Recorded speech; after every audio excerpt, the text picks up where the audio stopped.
C'était jusqu'à présent la grande invisible des négociations climatiques. C'est en ces mots que Ségolène Royal, la ministre française de l'Environnement, a évoqué l'eau qui, pour la première fois dans l'histoire des COP, était à l'honneur d'une journée de travail entière lors de la conférence de Paris sur le climat.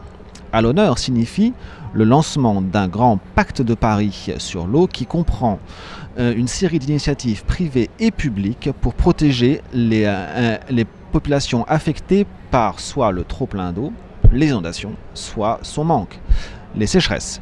Dans l'ensemble, tous les projets soumis dans le cadre de ce pacte vont coûter plus d'1 milliard de dollars à mettre en place.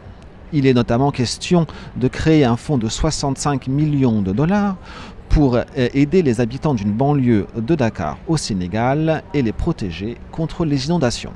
Et ce n'est là que l'un des exemples parmi des dizaines d'initiatives dévoilées en ce jour.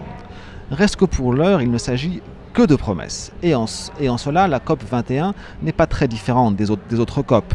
Le mot « eau » n'est toujours pas à l'agenda officiel des négociateurs, alors que 28% de la population mondiale n'a pas accès à de l'eau potable à cause des dérèglements climatiques. Le mot n'apparaît même pas dans le document préparatoire pour l'accord final, a rappelé à France 24 Benedito Braga, le président du Conseil mondial de l'eau. Si d'ici 10 jours et la signature finale du texte, le mot n'est pas inséré, ou au moins il n'est pas question d'eau, il estime que la COP 21 n'aura pas été un aussi grand succès qu'elle aurait pu l'être.